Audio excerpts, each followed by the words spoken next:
Hello, everyone. Since we had a few technical difficulties in the Flat Earth meetup, we decided to do this segment of the meetup in the studio so you guys won't miss the presentation. So it went over great with the live audience. So we're going to do it now so you guys can take advantage of it. This is called the P factor, the phenomenon of the P900. And this is not a camera review, although it looks like it's a camera review. And I eventually want to do some camera reviews. That's going to be fun. But this is just to talk about how the P900 has affected this movement and how it has become an important tool for all of us. Well, for those who have it and for those who benefit from the results of this amazing camera. So, let's get started. First of all, what is a P900? A P900 is a prosumer camera from Nikon called Coolpix. It is in the Coolpix line of cameras.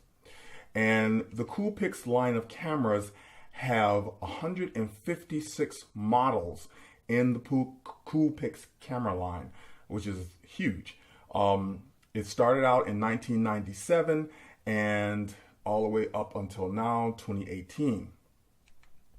And so what exactly is the P900?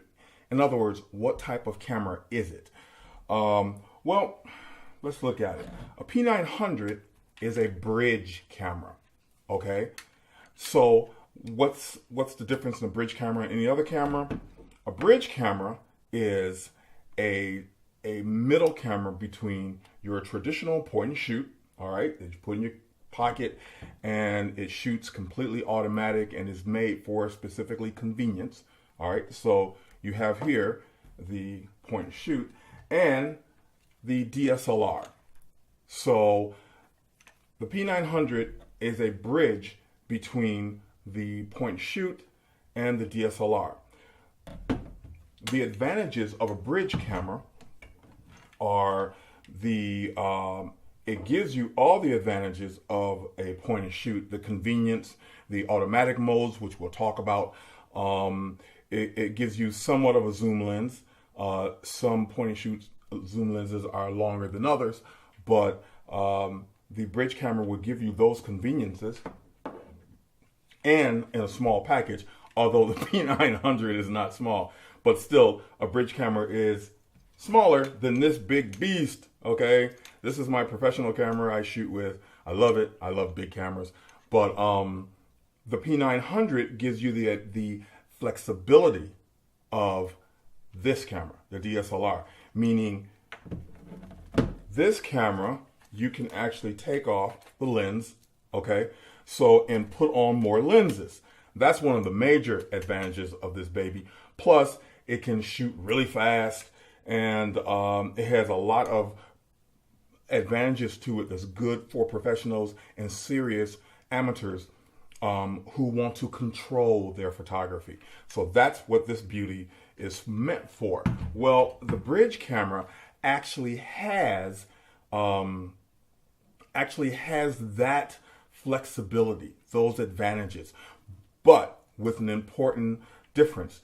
It has the lenses, it has advantages of the lenses, but all built in, okay? So you don't have to buy different lenses for it.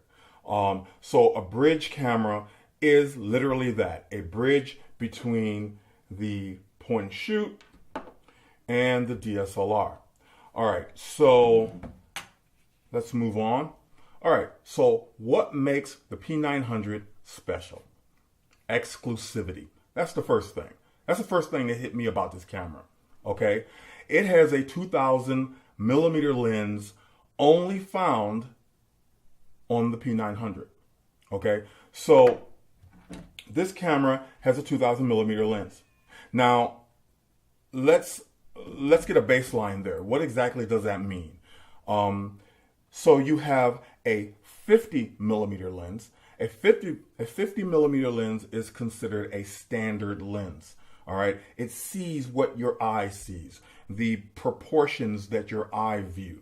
All right. So a 50 millimeter lens is the standard. That's considered normal. All right. That's actually a technical term in photography. The only time you will use the word normal is with a 50 millimeter lens. Then everything under the 50 millimeter lens is a wide angle. Okay.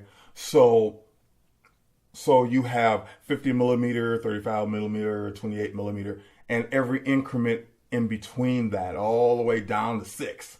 Okay, that's the smallest I've ever heard of. That's a fisheye lens, and we flat earthers know what a fisheye lens is. So the it will give you the wide angle is anything under 50 millimeter. Almost lost my place there, and the anything above 50 millimeter will give you telephoto. All right. So now that you have that baseline, you can see why a 2000 millimeter lens is so amazing. All right. Because it's that far above 50 millimeter. So that kind of gives you a baseline right there. All right. So 2000 millimeter is pretty amazing. All right. So, now here's the interesting part. I, as a professional, and I've been shooting for 40 years, okay? I, as a professional, cannot buy a 2000 millimeter lens for this beast, all right? Well, I can, but it's expensive, okay? You will see. It is exceedingly difficult to get. So you would think, oh, I as a professional can get any lens I want. Not necessarily. And that's the beauty and the very interesting thing about this camera. So let's look at these pictures of these various lenses, just to give you an example of what I'm talking about. So you have the Nikon 800 millimeter, my wife's personal favorite, Nikon 800 millimeter, $17,000. Beautiful lens.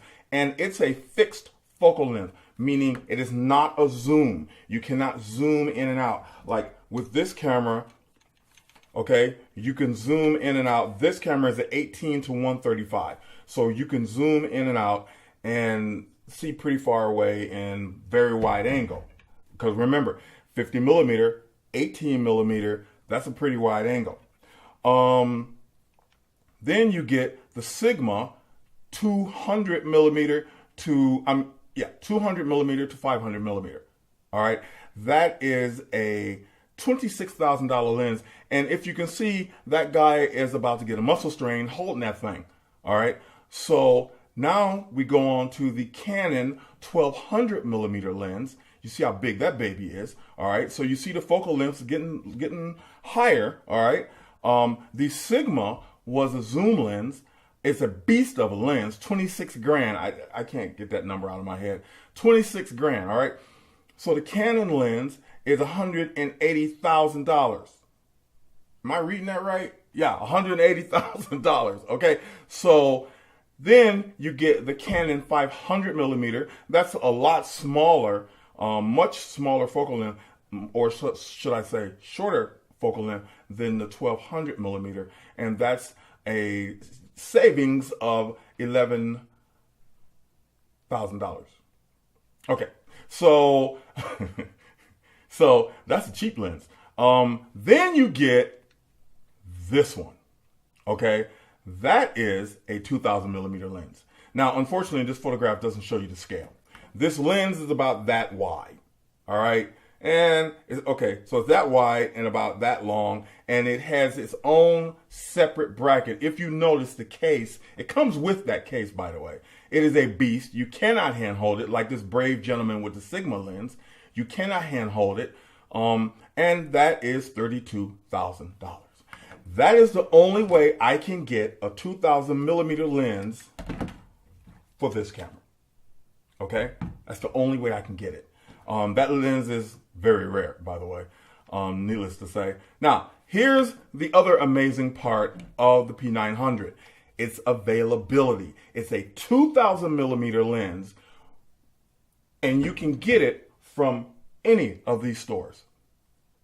And this is just a small spattering of retailers you can get it from. You can get it from many retailers. All right. So you have a camera that with a lens I cannot buy as a pro. Okay. I mean, let's be realistic. 32 grand, I can't buy that. All right. And few people can. Heck, there are large corporations that will not spring for that lens, no matter how much you say you need it.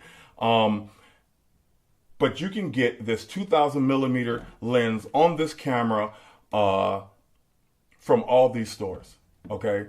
Plus a whole bunch of others. The availability is amazing. So, what's the other amazing part about the P900? The timing. It came along just as this movement started. Wow, what a coincidence. All right. It came along just as this movement started. So, right on time. Now, here's the interesting part. This lens on this camera was not met with some really good reception with the public.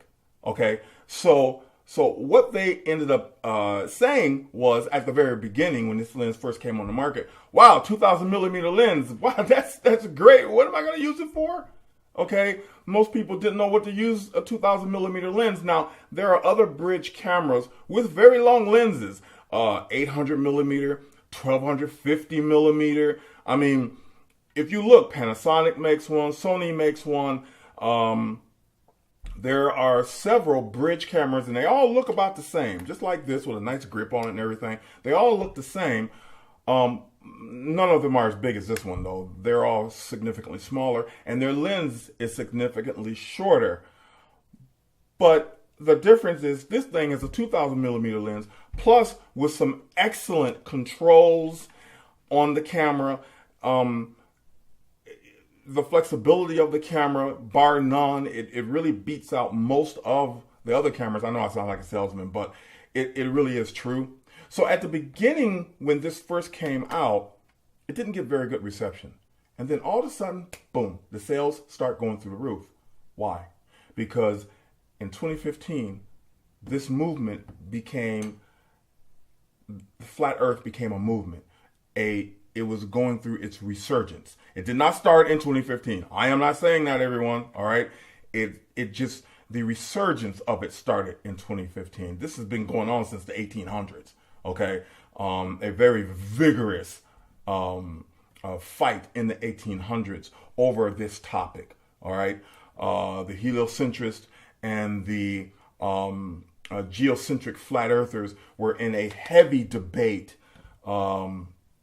going on many, many decades. So starting in 2015 was the resurgence of this movement when people started to find out that the scientific community had basically been lying to us. And this camera helped us discover that.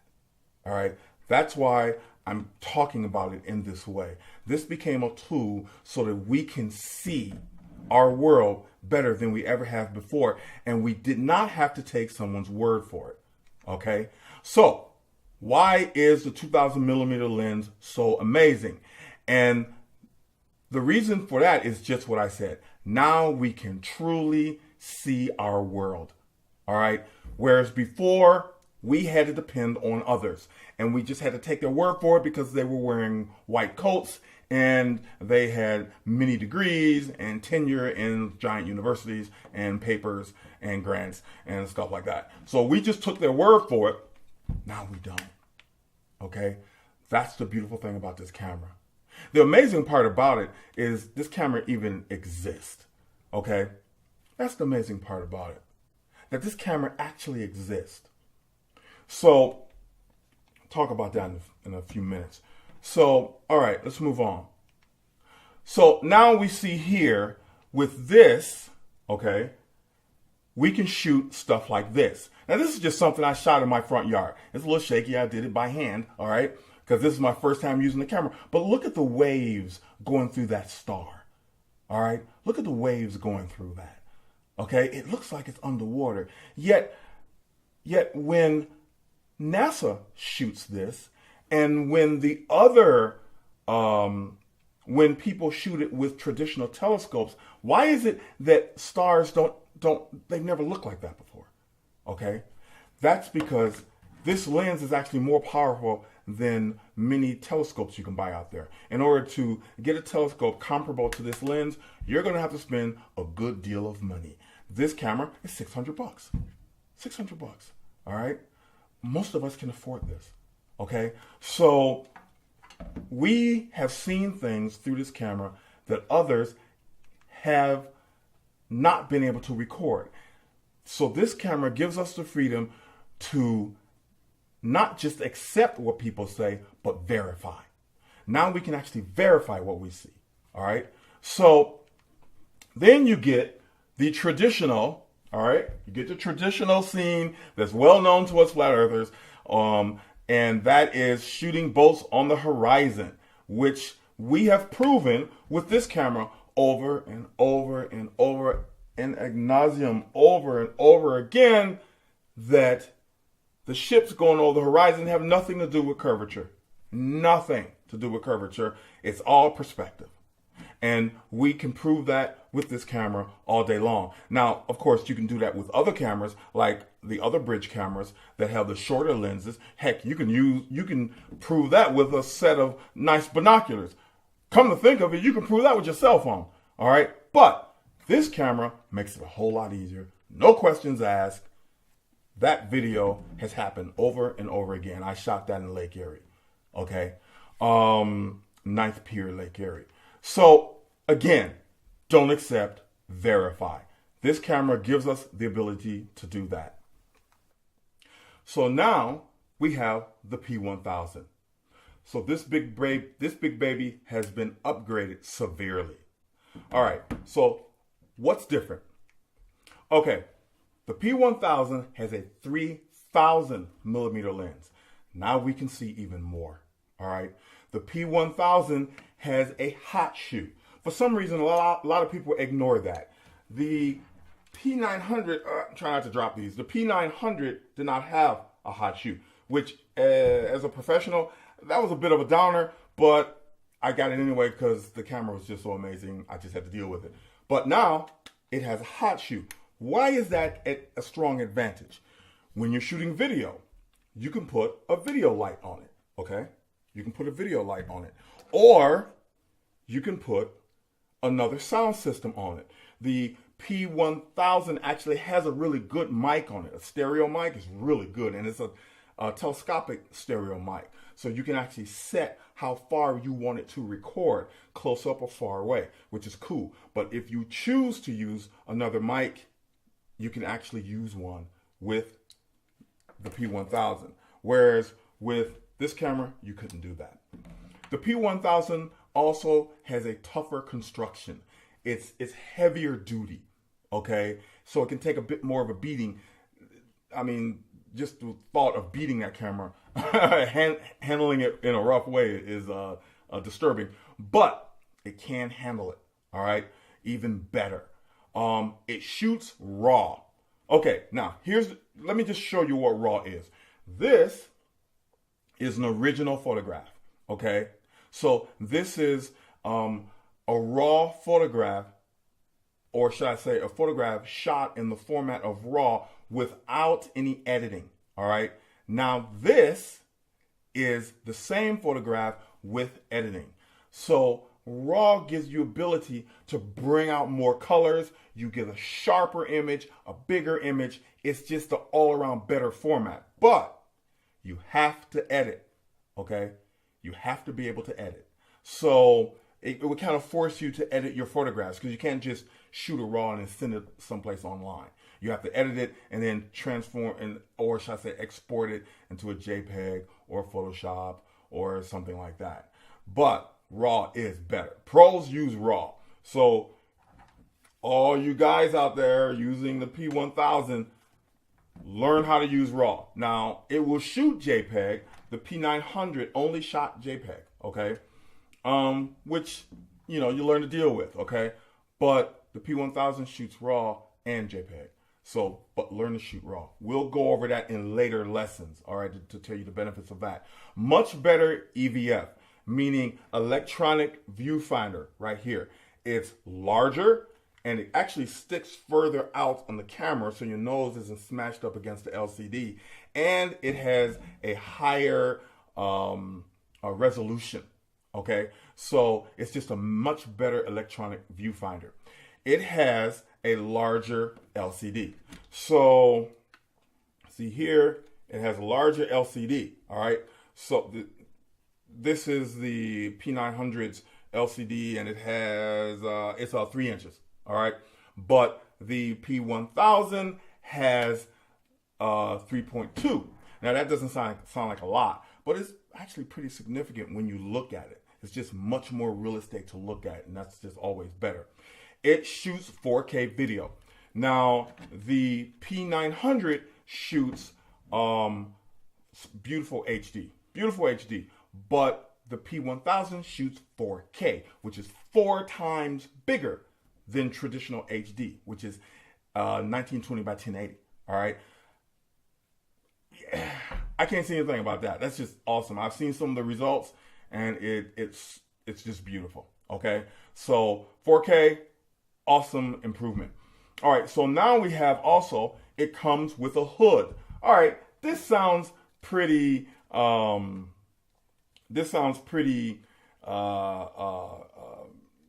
irrelevant, okay? But try to find a hood for the P900. Good luck. And if any of you have, send me an email or something on Facebook or whatever. Let me know where you found one, because I can't find one. All right. But the P1000 comes with a tulip hood similar to this, and this goes to this big baby here. All right. So what it does is it goes to the front, okay, connects to the front like a bayonet mount, and what it does is it stops light from coming in and causing flare on your lens, okay, and it also protects your lens from any types of bumps that you may hit it with by mistake or whatever. But it actually comes with a hood. That's awesome, okay, because then you don't have to run around looking for one like I did and failing miserably. Oh, I forgot. The hot shoe also gives you ability. Let's go back a little bit. The hot shoe gives you the ability also to put a flash on your camera. Now, the P900 comes with a flash, as you know, a pop-up flash, and actually it's a really good pop-up flash. It's the best one I have ever seen, okay? Because pop-up flashes are usually pretty lousy. It's better than the pop-up flash on this big beast, okay? This pop-up flash shoots about 10 feet, you know. But this one shoots like around 15, 16 feet, which is pretty cool, okay? But now you can use a hot shoe flash, okay? You can use this type of flash on it. So that's significant, because with this flash, you can actually control your light by bouncing it, all right? That is important, okay? Now, this isn't going to help you with a 2,000 millimeter lens, but it will help you with other things that you want to use the camera for, because you can use it for more than just scientific experiments. You can do all kinds of stuff, nature photography, portrait photography, all kinds of stuff, you know, with the P1000. So if you buy a flash with it, you just increase your flexibility tenfold. All right, flash is important. Okay, so the other thing that it does is it has a wireless remote.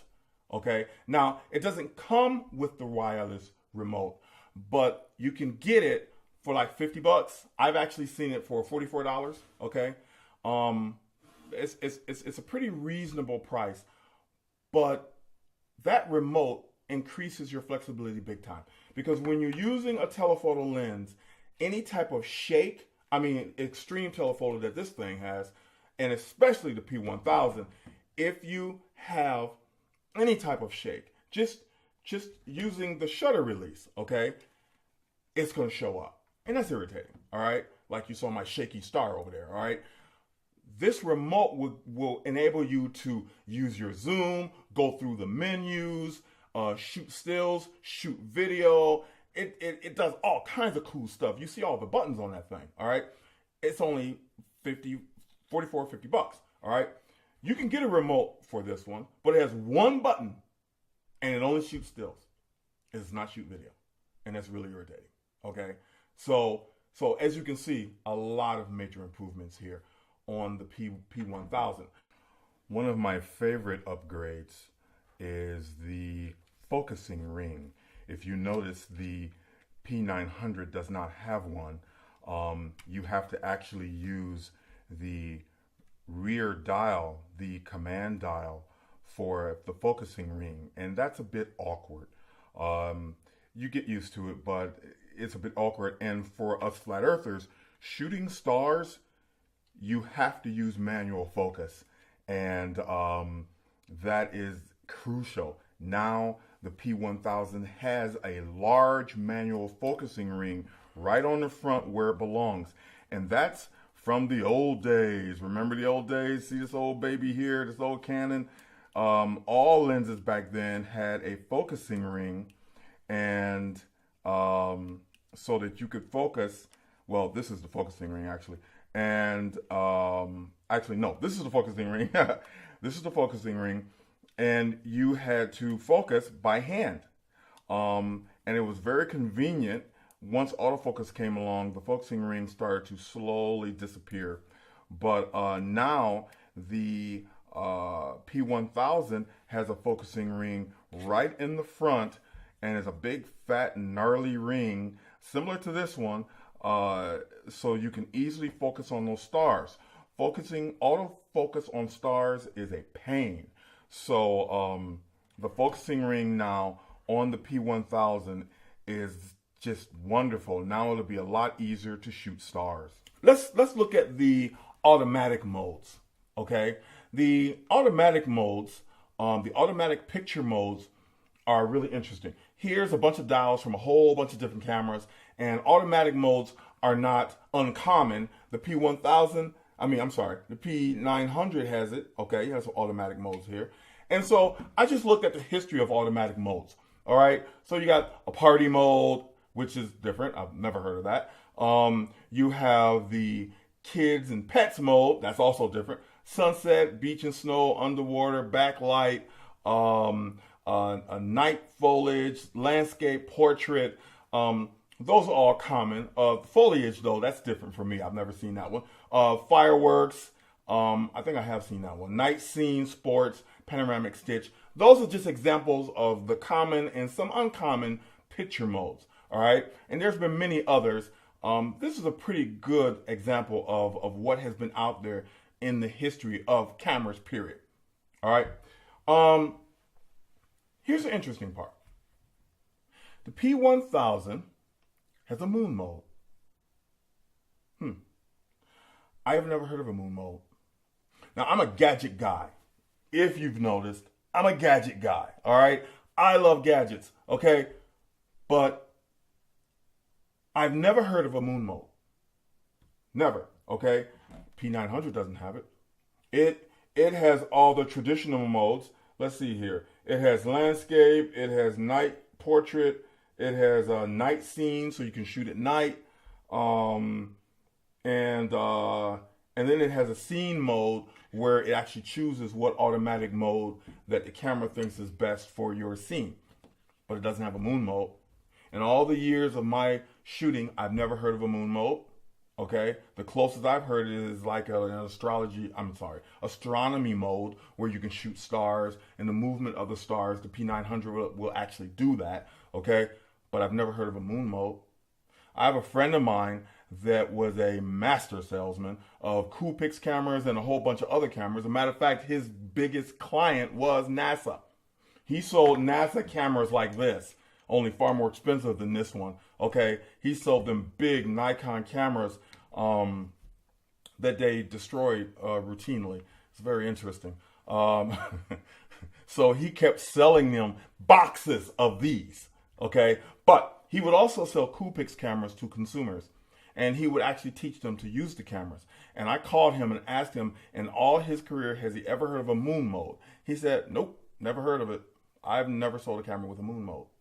Now, I researched Coolpix. Coolpix has never had it, and I've never seen it on any other manufacturer. All right. So what does that tell you? Now, I know some people say, well, it's just a coincidence, right? Okay. Is it?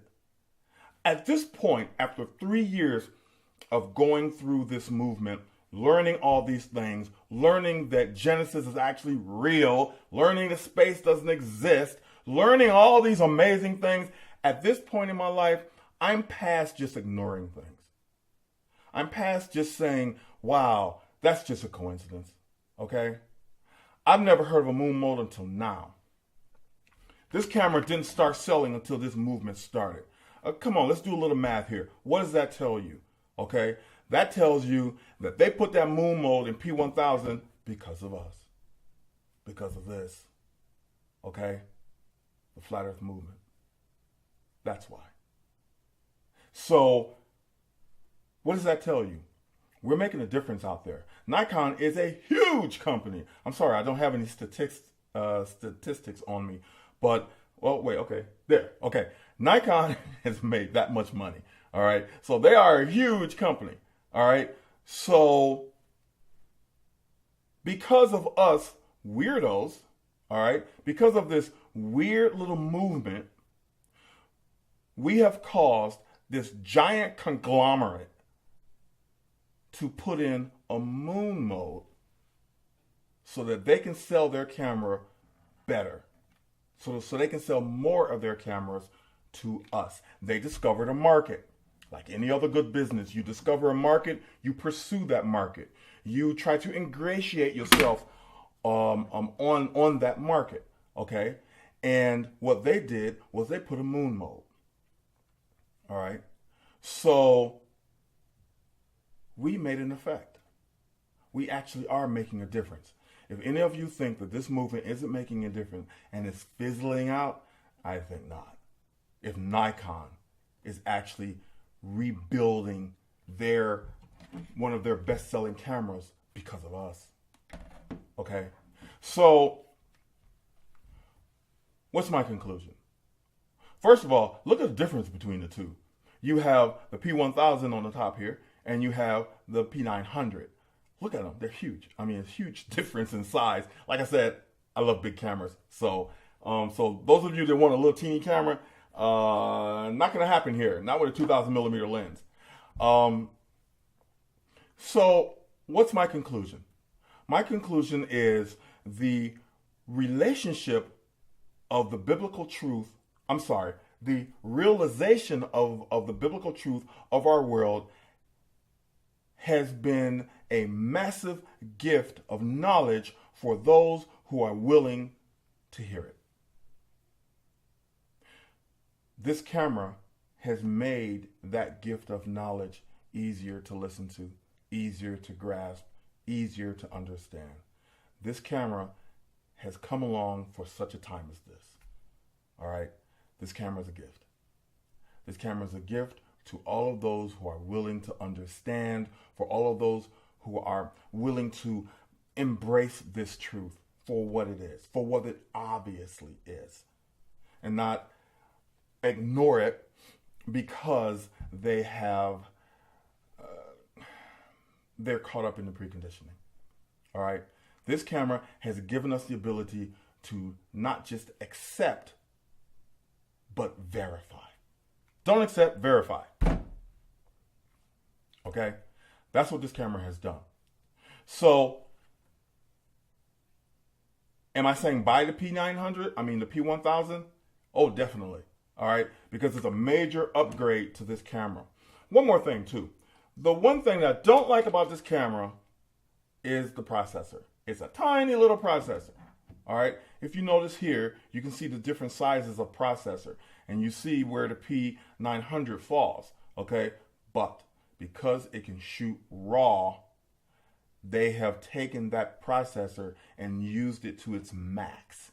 And you can see the sharpness that you can get from this camera, okay? Now it's even better. The processor has not enlarged. It's the same processor as the P900. The P1000 is the same processor. But they're utilizing the technology far better, far more efficient. So it's still worth buying. I'm definitely going to get one, okay? Not easy getting the P1000 because it's selling like crazy, okay? But if you can, grab one. I definitely will. And I will be doing a camera review on the P1000 compared to the P900 as soon as I get mine. So thank you so much for listening. And don't accept, verify.